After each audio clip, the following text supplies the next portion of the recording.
ॐ नमो भगवते वासुदेवाय। शुक्लाम्बरधरं विष्णुं शशिवर्णं चतुर्भुजं प्रसन्नवदनं ध्यायेत् सर्वविघ्नोपशान्तये।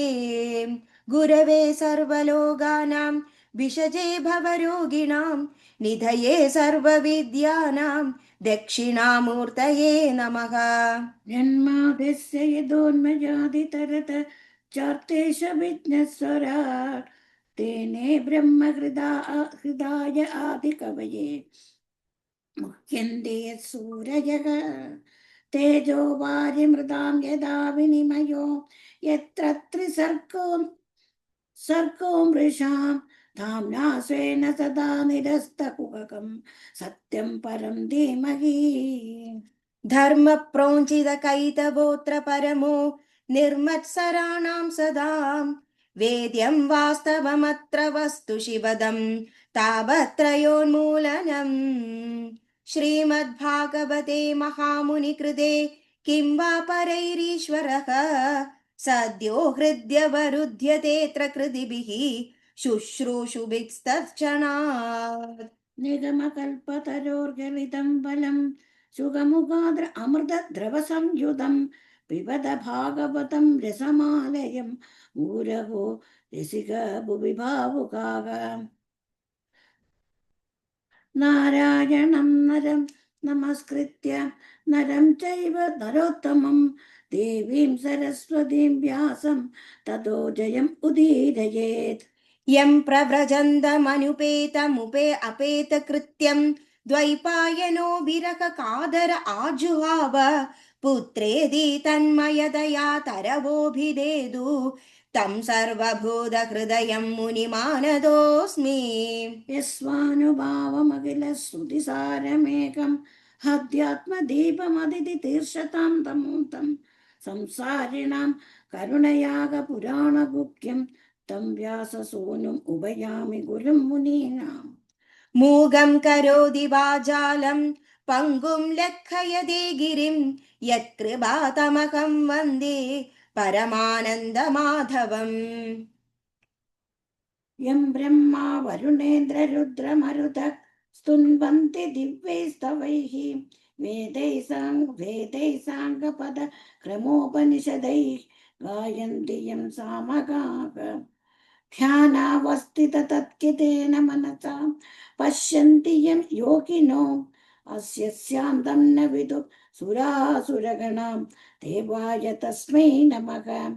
कोमलं कूजयन् वेणुं श्यामलोऽयं कुमारगः वेदवेद्यं परं ब्रह्म भासदां पुरदो मम।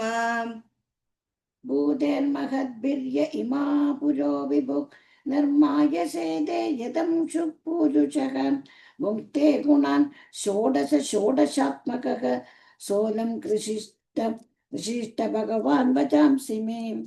सच्चिदानन्दरूपाय विश्वोत्पत्त्यादिहेदवे तापत्रय विनाशाय श्रीकृष्णाय वयं नुमः। सर्वत्र गोविन्द नाम संकीर्तनं गोविन्द गोविन्द। अथ तृतीयोऽध्यायः। नारद उवाच ज्ञानयज्ञं करिष्यामि सुखशास्त्रकथोज्ज्वलं भक्तिज्ञानविरागाणां स्थापनार्थं प्रयत्नतः। कुत्र कार्यो मया यज्ञः स्थलं तद्वाच्यतामिह महिमा शुकशास्त्रस्य वक्तव्यो वेदपारगैः। कियद्भिर्दिवसैः श्राव्यां श्रीमद्भागवते कथा कोविदिस्तत्र कर्तव्यो ममेदं ब्रुवतामिदः। कुमारा ऊजुः शृणु नारद वक्ष्यामो विनम्राय विवेकिने गङ्गाद्वारसमीपे तु तडमानन्दनामगम्। नानाऋषिगणैर्जुष्टं देवसिद्धनिषेविदं नानातरुलताकीर्णं नवकोमलवालुगम् रम्यमेकान्तदेशस्थं हेमपद्मसुसौरभं यत्समीपस्थजीवानां वैरं चेदसि न स्थितम् ज्ञानयज्ञस्त्वया तत्र कर्तव्यो ह्यप्रयत्नतः अपूर्वरसरूपा च कदा तत्र भविष्यति पुरस्तं निर्बलं चैव जराजीर्णकळेबरं तद्वयं च पुरस्कृत्य भक्ति तत्रागमिष्यति यत्र भागवती वार्ता तत्र भक्त्यादिकं व्रजेत् कदा शब्दं समाकर्ण्य तत्त्रिकं तरुणायते सूत उवाच एवमुक्त्वा कुमारास्ते नारदेन समं तदः गङ्गातडं समाजग्मुः कथापानाय सत्वराः यदा यात्रस्तडं ते तु तदा कोलाहलोऽप्यभूत् पुर्लोके देवलोके च ब्रह्मलोके तथैव च श्रीभागवतपीयूष पानाय रसलम्भडाः धावन्तोऽप्याययुः सर्वे प्रथमं ये च वैष्णवाः भृगुर्वसिष्ठश्च गौतमो मेधादिर्देवलदेवराधौ रामस्तागादिसूदच्च शाकलो पुत्रात्रिजपिलादाः योगेश्वरै व्यासपराशरौ च छायाशुगो जाजलिजह्नुमुख्याः सर्वेऽप्यमी मुनिगणाः सखपुत्रशिष्याः स्वस्तिभिराययुरुदिप्रयणेन युक्ताः वेदान्तानि च वेदाच्च मन्त्रास्तन्त्रासमूर्तयः दश सप्तपुराणानि षट्शास्त्राणि तथा ययुः गङ्गाद्यासरिदस्तत्र पुष्करादिः सरांसि च क्षेत्राणि च दिशः सर्वा दण्डकादिवनानि च नगादयो ययुस्तत्र देवगन्धर्वदानवाः गुरुत्वा तत्र नायादान् भृगुः सम्बोध्य जानयत् दीक्षिता नारदेनाथ दत्तमासमनुत्तमम् कुमारा वन्दिता सर्वैः निषेधो कृष्ण तत्पराः वैष्णवा च विरक्ता च न्यासिनो ब्रह्मचारिणः मुखभागे स्थितास्ते च तदग्रे नारदस्थितः एकभागे ऋषिगणा तदन्यत्र दिवौकसः वेदोपनिषदोऽन्यत्र तीर्थान्यत्र स्त्रियोऽन्यदः जयः शब्दो नमः शब्दः शङ्खशब्दस्तथैव च चूर्णराजा प्रसूनानां निक्षेपः सुमहानभूत् विमानानि समारुह्य कियन्तो देवनायकाः कल्पवृक्षप्रसूनैस्तान् सर्वां तत्र समाकिरन् सूत उवाच एवं तेष्वेकचित्तेषु श्रीमद्भागवतस्य च माहात्म्यम् उजिरे स्पष्टं नारदाय महात्मने कुमारा ऊजुः अददे वर्ण्यतेऽस्माभिर्महिमाशुकशास्त्रजः यस्य श्रवणमात्रेण मुक्तिः करदले स्थिता सदा सेव्या श्रीमद्भागवती कथा यस्या श्रवणमात्रेण हरिचित्तं समाश्रयेत् ग्रन्थोऽष्टादशः साहस्रो 12 स्कन्धसंविदः परीक्षिच्युगसंवादः शृणु भागवतं च तत् तावत् संसारचक्रेऽस्मिन् प्रमते ज्ञानदः पुमान् यावत् कर्णगदा नास्ति शुगशास्त्रः कदाक्षणम् किं श्रुतैर्बहुभिः शास्त्रैः पुराणैश्चैभ्रमावहैः एकं भागवतं शास्त्रं मुक्तिदानेन गर्जति कदा भागवतस्यापि नित्यं भवति यद्गृहे तद्गृहं तीर्थरूपं हि वसतां पावनाशनम् अश्वमेधसहस्राणि वाजपेयशतानि च शुगशास्त्रकथायाश्च कलानार्हन्ति षोडशीम् तावत् पापानि देहेऽस्मिन् निवसन्ति तपोधनाः यावन्न श्रूयते सम्यक् श्रीमद्भागवतं नरेः न गङ्गा न गया काशी पुष्करं न प्रयागकं शुगः शास्त्रकथायाश्च फलेन समदां नयेत् श्लोकार्थं श्लोकपादं वा नित्यं भागवतोद्भवं पठस्व स्वमुखेनैव यदीच्छसि परां गतिम् वेदादिर्वेदमादा च पौरुषं सूक्तमेव च त्रयी भागवतं चैव द्वादशाक्षर एव च द्वादशात्मा प्रयागच्छ कालः संवत्सरात्मकः ब्राह्मणा चाग्निहोत्रं च सुरभिर्दाश द्वादशी तथा तुलसी च वसन्तश्च पुरुषोत्तम एव च एतेषां तत्त्वतप्राज्ञैः न पृथग्भाव इष्यते यच्च भागवतं शास्त्रं वादयेदर्धो निशं जन्मकोटिकृतं पापं नश्यते नात्र संशयः श्लोकार्धं श्लोकपादं वा पठेद्भागवतं च यः नित्यं पुण्यमवाप्नोति राजसूयाश्वमेधयोः उक्तं भागवतं नित्यं कृतं च हरिचिन्तनं तुलसी पोषणं चैव धेनूनां सेवनं समम् अन्धकाले तु येनैव श्रूयते शुकशास्त्रवाक् प्रीत्या तस्यैव वैकुण्ठं गोविन्दोऽपि प्रियच्छति हेमसिंहयुतं चैदः वैष्णवाय ददाति च कृष्णेन सह सायुज्यं स पुमां लभते ध्रुवम् आजन्ममात्रमभियेन शठेन किञ्चित् चित्तं विधाय शुकशास्त्रकथान पीता चण्डालवच्चकरवद्वदतेन नीतं मिथ्या स्वजन्म जननी जनि दुःखभाजा जीवश्च वो निगदित सतु पापकर्म येन श्रुतं शुककथावचनं न किञ्चित् दिक्तं नरं पशुसमं भुवि भाररूपम् एवं वदन्ति दिवि देव समाजमुख्यात् दुर्लभैव कदालोके श्रीमद्भागवतोद्भवा कोटिजन्मसमुत्थेन पुण्येनैव तु लभ्यते तेन योगनिधे धीमन् श्रोतव्यासा प्रयत्नतः दिनानां नियमो नास्ति सर्वदा श्रवणं मदम् सत्येन ब्रह्मचर्येण सर्वदा श्रवणं मदम् अशकृत्वात् कलौ बोध्यो विशेषोऽत्र शुगाञ्जया मनोवृत्तिजयश्चैव नियमाचरणं तदा देशां कर्तुम् अशक्यत्वात् सप्ताहश्रवणं मदम् श्रद्धादश्रवणे नित्यं माखेतावद्धि यत्फलं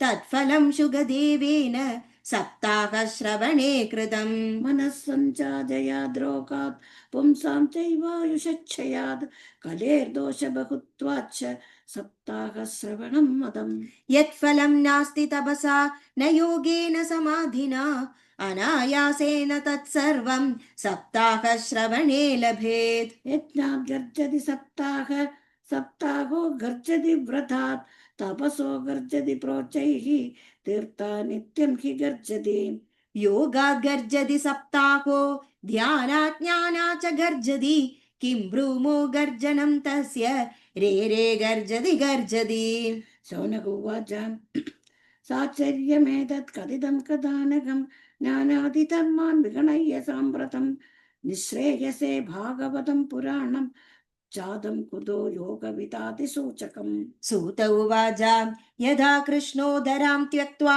स्वपदं गन्तुमुद्यतः एकादशं परिश्रुत्यापि उद्धवो वाक्यमब्रवीत् उत उवाच तं तु यास्यसि गोविन्द भक्तकार्यं विधाय च मच्चित्ते महती चिन्ता तां श्रुत्वा सुखमावह आगतोऽयं कलिर्घोरो भविष्यन्ति पुनः खलाः तत्सङ्गेनैव सन्तोऽपि गमिष्यन्त्युग्रतां यदा तदा भारवती भूमिर्गोरूपेयं कमाश्रयेत् अन्यो न दृश्यते त्रादा त्वत्तः कमललोचना अधस्तत्सु दयां कृत्वा भक्तवत्सलमाव्रज भक्तार्थं स गुणो जातो निराकारोऽपि चिन्मयः त्वद्वियोगेन ते भक्ता कथं स्थास्यन्ति भूतले निर्गुणोपासेन कष्टम् अतः किञ्चित् विचारय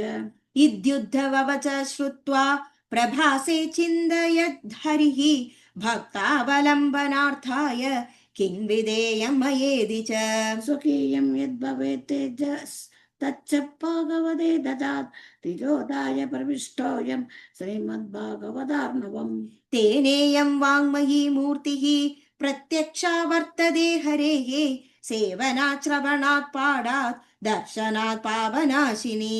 तत्काकश्रवणं तेन सर्वेभ्योऽप्यधिकं कृतं साधनानि तिरस्कृत्य कलौ धर्मोऽयमीरितः।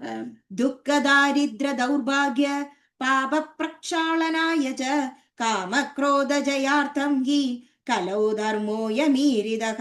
अन्यथा वैष्णवी माया देवैरपि सुतस्त्यजः तुतिस्त्यजा कथं कथं त्याज्या भवेत् पुंभिः सप्ताहोत्र प्रकृतिता।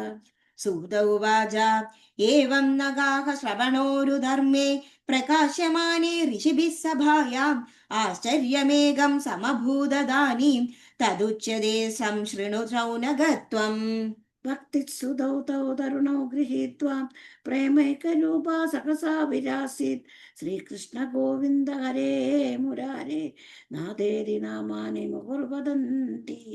तां चागदां भागवतार्थभूषां सुचारुवेषां ददृशुः सदस्याः कथं प्रविष्टा कथमागतेयं मध्ये मुनीनामिति तर्कयन्तः। ऊचो कुमारा वचनं तदानीं कदार्थतो निष्पतितादुनेयम् एवं गिरसा ससुधा निशम्य सनत्कुमारं निजगाद नम्राम्। भक्तिरुवाच भवद्भिरद्यैव कृतास्मि पुष्टा कलिप्रणष्टामि कदारसेन क्वाहं तु तिष्ठम् अधुना ब्रुवन्तु भ्राम्या इदं तां गिरमूचिरेते। भक्तेषु गोविन्द स्वरूपकर्त्री प्रेमैकदर्त्री भवरोगहन्त्री सा त्वं च तिष्ठस्व सुधैर्य संशय निरन्तरं वैष्णवमानसानि। ततोऽपि दोषा कलिजायि मे त्वां द्रष्टुं न शक्ता प्रभवोऽपि लोके एवं तदाज्ञावसरेऽपि भक्तिः तदा निषण्णा हरिदासचित्ते। सकलभुवनमध्ये निर्धनास्ते विधन्या निवसति हृदि येषां श्रीहरेर्भक्तिरेका हरिरपि निजलोकं सर्वदादो विहाय प्रविशति हृदि तेषां भक्तिसूत्रोपनन्दः। भ्रूमोद्यते किमधिकं महिमानमेवं ब्रह्मात्मकस्य भुवि भागवदाभिधस्य यत्संश्रयात् निगदिते लभते सुभक्ता श्रोतापि कृष्णसमदामलमन्यधर्मैः। इति श्रीपद्मपुराणे उत्तरखण्डे श्रीमद्भागवतमाहात्म्ये भक्तिकष्टनिवर्तनं नाम तृतीयोऽध्यायः।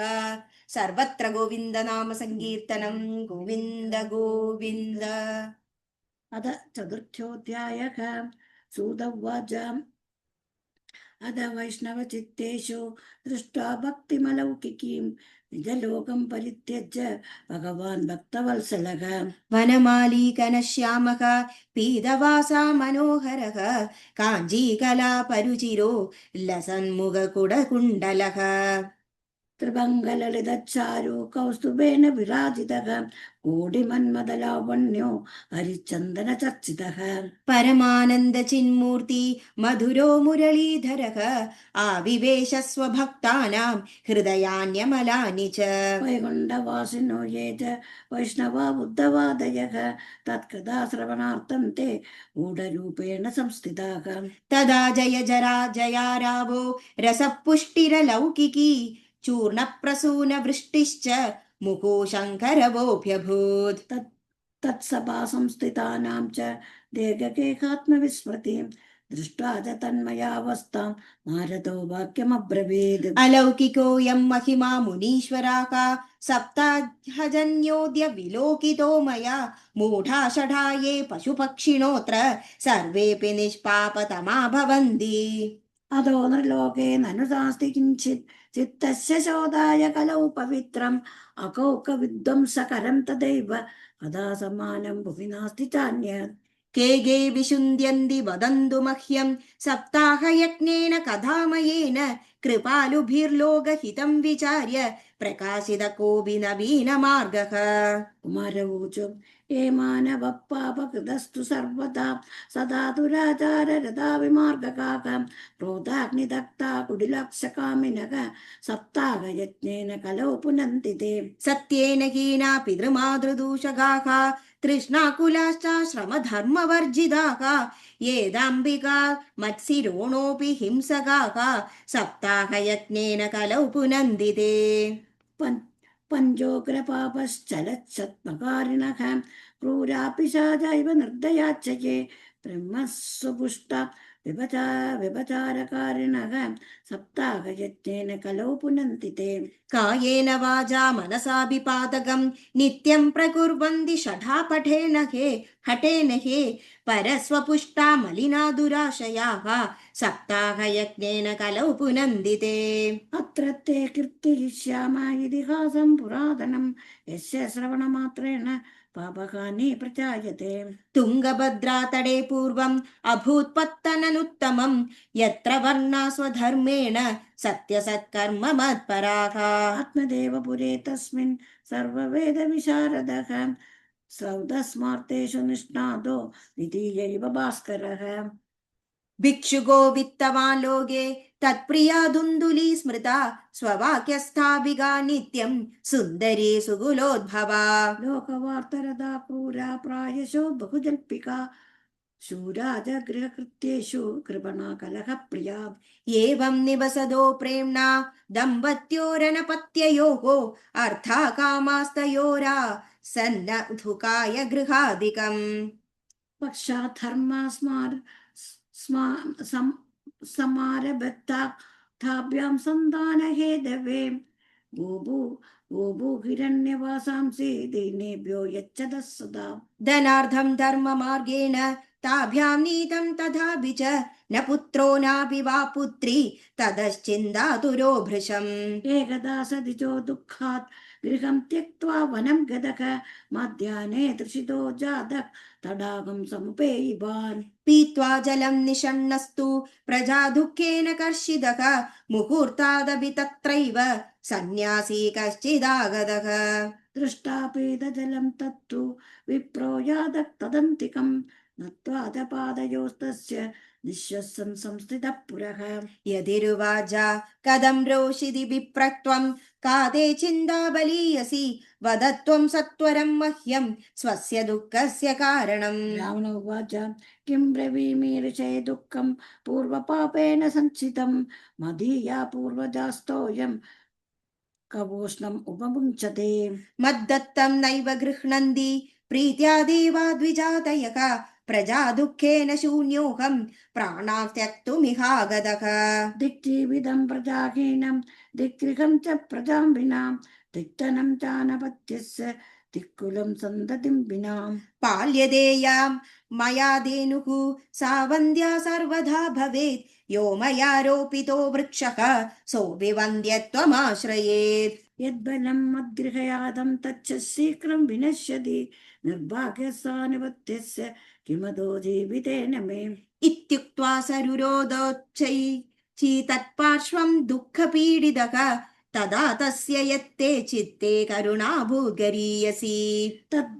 तद्बालाक्षरमालां च वाजायामास योगवान् सर्वं ज्ञाता यदि पक्षात् विप्रमुदे सविस्तरम्। यदिरुवाचा मुञ्जाज्ञानं प्रजारूपं बलिष्ठा कर्मणो गतिः विवेकं तु समासाद्य त्यजः संसारवासनाम्। शृणु विप्र मया तेद्य प्रारब्धं तु विलोकितं सप्तजन्मावधि तव पुत्रो नैव च सन्ददे सगरो दुःखम् अवापाङ्गः पुरा तदा रे मुञ्जाद्य कुटुम्बाशां सन्न्यासे सर्वदा सुखम्। ब्राह्मणोऽवाच विवेकेन भवेत् किं मे पुत्रं देहि बलादपि नो चेत् त्यजाम्यहं प्राणां त्वदग्रे शोकमूर्छितः। पुत्रादिसुखहीनोऽयं सन्न्यासः शुष्क एव हि गृहस्थः सरसो लोके पुत्रपौत्रसमन्वितः। इति विप्राग्रहं दृष्ट्वा प्राभवित् स तपोधनः चित्रकेतुर्गतः कष्टं विधिलेखविमार्जनात् न यास्यसि सुखं पुत्रात् यदा दैवहदोत्यमः अधो हटेन युक्तोऽसि ह्यर्तिनं किं वदाम्यहम् तस्याग्रहं समालोक्य फलमेकं स दत्तवान् इदं भक्षय पत्न्या त्वं ततः पुत्रो भविष्यति सत्यं शौचं दयादानम् एकभक्तं तु भोजनं वर्षावधि स्त्रिया कार्यं तेन पुत्रोऽति निर्मलः एवमुक्ता यजो योगी विप्रस्तु गृहमागतः पत्न्या बाणौ बलं दत्त्वा स्वयं जातस्तु कुत्रचित् तरुणी कुडिला तस्य सख्यग्रे च रुरोधः अहो चिन्ता ममोत्पन्ना फलं चाहं न भक्षये फलभक्षेण गर्भः स्यात् गर्भेणोदरवृद्धिता स्वल्पभक्षं ततो शक्तिग्रहकार्यं कथं भवेत् दैवाधाडी व्रजेत् ग्रामे पलायेत् गर्भिणी कथं शुगं वह्निवसेत् गर्भ तं कुक्षे कथमुत्सृजेत् तिर्यक्चेदा चित्यच्चेदागतो गर्भः तदा मे मरणं भवेत् प्रसूतौ दारुणं दुःखं सुकुमारी कथं सहे मन्दायामयि सर्वस्वं ननान्दा संहरे तदा सत्यशौचादिनियमो दुराराध्यः स दृश्यते लालने पालने दुःखं प्रसूतायच्च वर्तते वन्द्या वा विधवा नारी सुखिनी चेदि मे मतिः एवं कुतर्कयोगेन तत्फलं नैव भक्षितं पत्या पृष्टं फलं भुक्तं चेदि तयेरितम् एकदा भगिनी तस्यात् तद्गृहं स्वेच्छया गता तदग्रे कथितं सर्वं चिन्तेयं महदीहि मे दुर्बला तेन दुःखेन ह्यनुजे करवाणि किं सा ब्रवीन् मम गर्भोऽस्ति तं ध्यास्यामि प्रसूतितः तावत्कालं स गर्भेव गुप्ता तिष्ठगृहे सुखं वित्तं मत्पदेयर्च सदेदासति बालकम् षाण्मासिको मृदो बाल इति लोको वदिष्यति तं बालं पोषयिष्यामि नित्यमागत्य ते गृहे बलमर्पयदेन्मे त्वं परीक्षार्थं तु साम्प्रतं तत्तदाचरितं सर्वं तदैव स्त्री स्वभावतः अध कालेन सा नारी प्रसूदा बालकं तदा आनीयज्जनगो बालं रहस्ये दुन्दुलीं ददौ तया च कथितं भर्त्रे प्रसूत सुखमर्भकः लोकस्य सुखमुत्पन्नम् आत्मदेव प्रचोदयात् ददौ दानं द्विजातिभ्यो जातकर्म विधाय च गीतवादित्रकोशाद्भूत् तद्वारे मङ्गलं बहु भर्तृगृहे अब्रवीद्वाक्यं स्तन्यं नास्ति कुचे त्वमाम् अन्यस्तन्येन निर्दुग्धा कथं पुष्णामि बालकम् मत्स्वस्साया प्रसूताया मृदो बालस्तु वर्तते तामाकार्य गृहे रक्ष सातेर्भं पोषयिष्यति पतिना तत्कृतं सर्वं पुत्ररक्षणहेतवे पुत्रस्य दुन्दुकारीति नाम मात्रा प्रतिष्ठितम् त्रिमासे निर्गते चाथ साधेनो सुषुवेर्भगं सर्वाङ्गसुन्दरं दिव्यं निर्मलं कनकप्रभम् दृष्ट्वा प्रसन्नो विप्रस्तु संस्कारान् स्वयम् आददे मध्वाश्चर्यं जना सर्वे दिदृशार्थं समागताः भाग्योदयोऽधुना जात आत्मदेवस्य पश्यद देन्वा बालप्रसूतस्तु देवरूपीति कौतुकम् नच्चादं तद्रहस्यं तु केनापि विधियो गतः गोकर्णं तं सुतं दृष्ट्वा गोकर्णं नाम चाकरोत् कियत्कालेन तौ जातौ तरुणौ तनया बुभौ गोकर्णः पण्डितो ज्ञानी दुन्दुकारी महाकलः स्नानशौचक्रियाहीनो दुर्भक्षि क्रोधवर्धितः दुष्परिग्रहकर्ता च स्वहस्तेन भोजनम् चौरः सर्वजनद्वेषी परवेश्मत्प्रदीपकः लालनायार्भगान् धृत्वा सत्यः कुबेज्ञपादयत् हिंसकः शस्त्रधारी च दीनान्तानं प्रपीडकः चाण्डालाविरतो नित्यं पाशहस्तस्य सङ्कतः तेन वेश्याकुसङ्गेन पित्रं वित्तं तु नाशिदम् एकदा पितरौ ताड्य पात्राणि स्वयमाकरत् तत्पिता कृपणः पोर्चेर्धनहीनो विरोधः वन्द्यत्वं तु समीचीनं कुपुत्रो दुःखदायक क्वत्तिष्ठामि क्व गच्छामि को मे दुःखं व्यपोहयेत् प्राणां त्यजामि दुःखेन हा कष्टं मम संस्थितम्। तदानीं तु समागत्य गोकर्णो ज्ञानसंयुतः बोधयामास जनकं वैरागं परिदर्शयन् असारः खलु संसारो दुःखरूपी विमोहकः सुदः कस्य धनं कस्य स्नेहवान् ज्वलिते निशम्। न चेन्द्रस्य सुखं किञ्चित् न सुखं चक्रवर्तिनः सुखम् अस्ति विरक्तस्य मुनेरेकान्तजीविनः मुञ्जाज्ञानं प्रजारूपं मोहदो नरगे गतिः निबद्धिष्यति देहोऽयं सर्वं त्यक्त्वा वनं व्रज। तद्वाक्यं तु समाकर्ण्य बन्धुकामपिता ब्रवीत् किं कर्तव्यं वने तात तत्त्वं वद सविस्तरम्। अन्धकूपे स्नेहपाशे बद्धपाङ्गुर्हरहं कर्षटः कर्मणा पतितो नूनं मामुद्धर दयानिधे। गोकर्णोवाच देहेऽस्ति मां सरुदिरे बिबनं त्यजत्वं जायासु तादृशु सदा ममतां विमुच्य पश्यानिशं जगदिदं क्षणभङ्गनिष्ठं वैराग्यरागरसिको भव भक्तिनिष्ठः धर्मं भजस्व सततं त्यज लोकधर्मान् सेवस्व साधु पुरुषान् जहि कामतृष्णाम् अन्यस्य दोषगुणचिन्तनमाशु मुक्त्वा सेवा कदा रसमको नितरां पिबत्वम्। एवं सुतोक्तिवसतो विगृहं विकाय यादो वनं तिरमधिर्गत षष्टिवर्षः युक्तो हरेरनुदिनं परिचर्ययासौ श्रीकृष्णमापनियतं दशमस्य पाठात्।